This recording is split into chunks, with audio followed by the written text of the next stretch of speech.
Bismillahirrahmanirrahim. Assalamualaikum warahmatullahi wabarakatuh. Di sini saya Muhammad Rehan.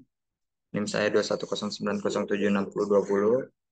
Saya mau menjelaskan tentang tugas sistem operasi, yang dimana tentang monokotil sama modular. Nah, sebelum di situ saya akan menjelaskan tentang sistem operasi itu. Nah, struktur sistem operasi merujuk pada komponen-komponen yang membentuk sistem operasi itu tersebut. Baru untuk sistem monolitiknya adalah struktur sistem operasi monolitik hanya dapat digunakan pada beberapa perangkat keras.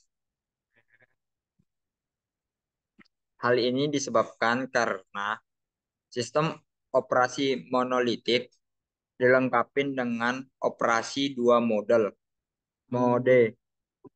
dan pelayanan sistem calls.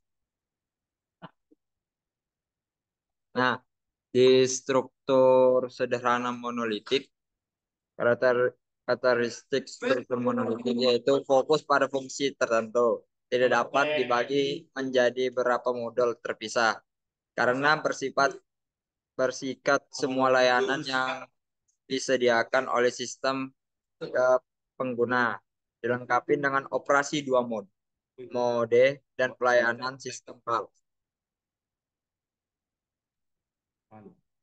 Nah, di struktur modular.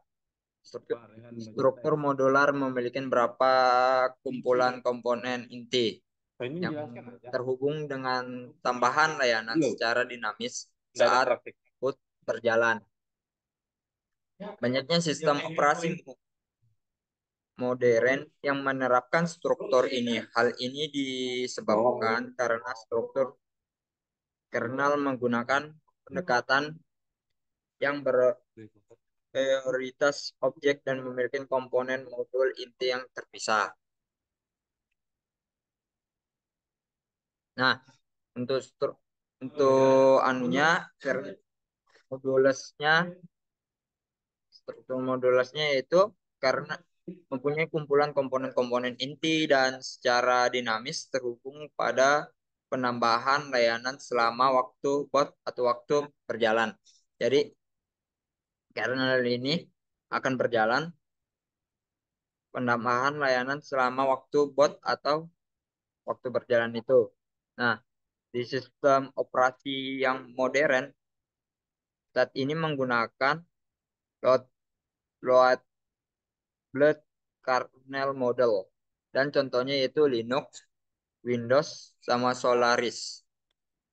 Nah, habis itu kita langsung ke chapter 3.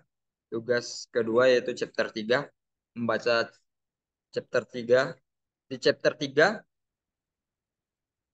sebuah operasi adalah program yang sedang dijalankan dan status aktivitasnya suatu proses saat ini diwakili oleh perhitungan program serta register lainnya.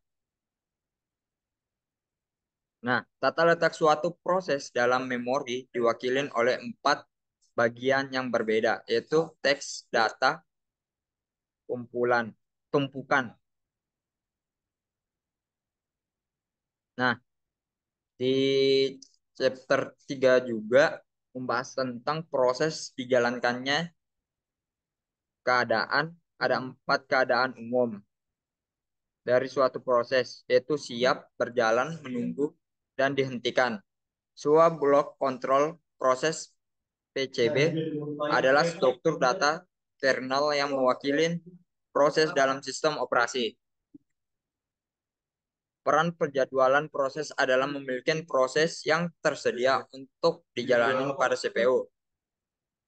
Di chapter 3 juga, sistem operasi melakukan switch konteks ketika beralih dan menjalankan suatu proses ke proses yang lainnya. Nah, di chapter keempat menjelaskan tentang threads mewakili unit dasar pemanfaatan CPU dan threads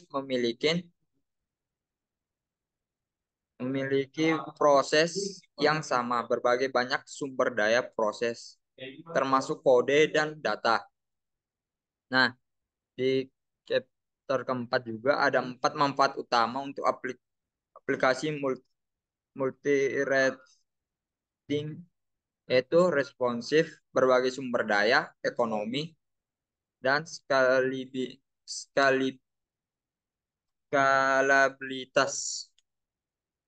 Sekian dari saya. Wassalamualaikum warahmatullahi wabarakatuh. Kurang lebihnya mohon maaf.